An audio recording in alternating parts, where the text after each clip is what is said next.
It begins with fear, not alien invasions, not gods falling from the sky, but something far closer to home.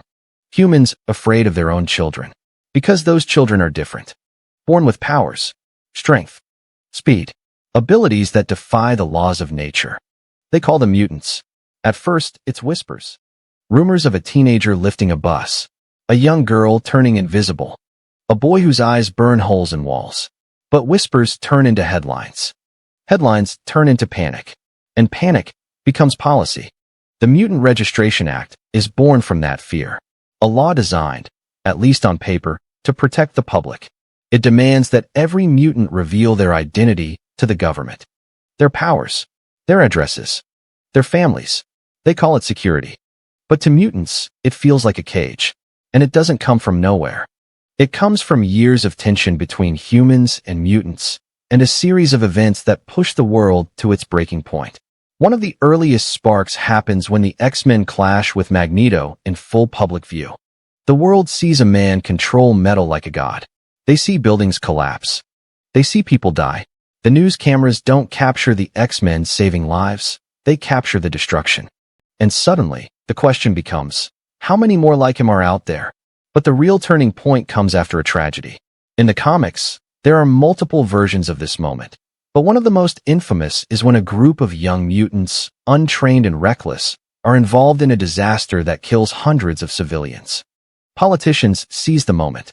They stand before the cameras and declare, "We cannot allow unregistered, dangerous individuals to roam free.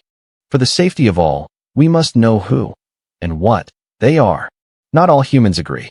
Some fight the act, seeing it as a violation of civil rights. But others cheer for it, because fear has a way of making people choose safety over freedom. For the mutants, it's a nightmare. Professor Xavier sees it as the first step toward peace turning into oppression. He tries diplomacy. He tries reasoning with Congress. But Magneto? He sees it as war. To him, the act isn't protection. It's the opening move in mutant genocide. And he vows to fight it with everything he has. The first mutants to be targeted are public heroes and villains alike. Names and faces plastered across television. Mutants dragged from their homes in the middle of the night. Families torn apart. Some mutants comply. They register, hoping to prove they're no threat. Others go underground, forming secret communities, entire neighborhoods hidden from human eyes. And then there are the X-Men. Public enough to be known, but secret enough to avoid the full weight of the law. They walk a dangerous line between obedience and resistance. What makes the Mutant Registration Act so powerful and so terrifying is that it keeps coming back. Even when it's repealed in the comics, fear of mutants always resurfaces. A new disaster, a new generation of politicians, and the call for registration begins again. It's more than a law. It's a symbol of how quickly fear can strip away freedom. And here's the truth. The Mutant Registration Act doesn't just exist in the pages of Marvel Comics. It's a reflection of real history, mirroring debates about civil rights, surveillance, and who gets to decide who is safe and who isn't. Because at its core, it asks the same question that has haunted the X-Men since the very beginning.